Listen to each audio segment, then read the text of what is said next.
So in this video we will talk about my most used gear in 2024 and what especially added the most production value to our shootings this year. Coming up. Hi guys, my name is Paul. I'm a German-based cinematographer and this channel is all about filmmaking gear reviews but also DaVinci Resolve tutorials. If that's something that you're interested in, consider subscribe. That really helps the channel. And welcome in 2025. That's my first video this year. And I wanted to start that with summarizing my most used equipment last year. And it was not the camera that I used from day in and day two, because I think each camera that comes out now, or all these cameras that are available to our disposal, are so good. They all shoot 10-bit. They might have RAW, ProRes, good autofocus, good lenses, good dynamic range, and so on and so forth. And each camera that comes out is just like a little bit better than the one before. So therefore I summarized the equipment that added more production value to the shootings that we had this last year. First on my list is the Aperture 60X. This is a 60 watt light, but it has a Fresnel inside, which means it focuses the light more and which makes the 60 watt actually to like closer to 120 watt. And the cool thing is that it is so small and it has a Bowens mount adapter, and we used it on a lot of event videos that we did. Because you know that there you have to deal with the lighting conditions that you are in. And that way I could use this light with a little softbox. And since I have the X here, I dialed it into the color temperature of the house lights. And when we did like little talking heads interviews during the event, I just quickly set up that light. And it also has a V-mount attachment here, so I just can quickly attach it to a V-mount and it will basically run 2, 3, 4 hours. No problem at all. So this was really helpful. And also look at the case. It is really so small. So the 60X goes really on every production that I want to have it on, because I can also use it as a backlight with the Fresnel. It's really useful. And also with the Bowens mount adapter, I can also use it as a key light for small little run and gun interview. So this is really helpful. Second on my list are the Nanlite Pavo tubes, but in general you can also use Aperture tubes. They are all basically doing the same. I have here the 120 centimeters, so the Pavo tube Mark II 30X, and I have 4 of them, and they're also illuminating my background. And they are so useful in every shooting because you can use them as a practical light. Also you can hang it on the ceiling, and it's very believable that everywhere is like a little tube light.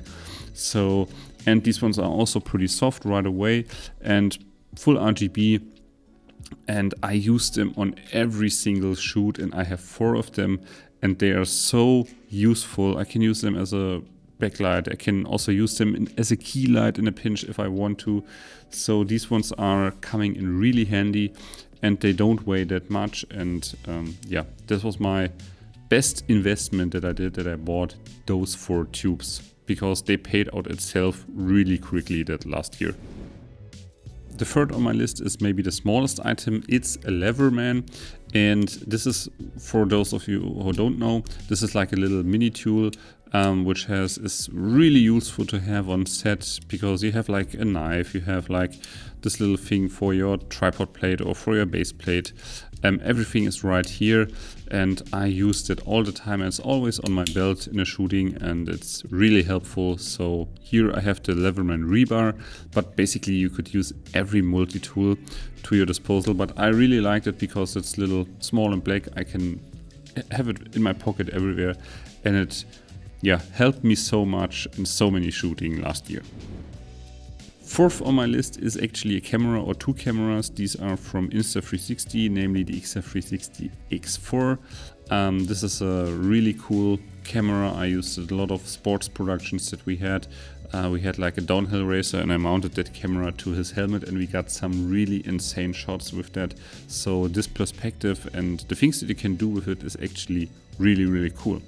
For me personally, I like the Insta360 Go 3S as my BTS camera or POV camera, because as you can see, I can detach that from the body, and I have this small camera that I can just quickly clamp to my chest with a magnet, and I can use it as my POV camera for BTS content. That is really cool. Also has like a little microphone there, and this also added as a charging function. You can use that like as a little action camera. So these ones I really like, and I always have that with me as my BTS camera.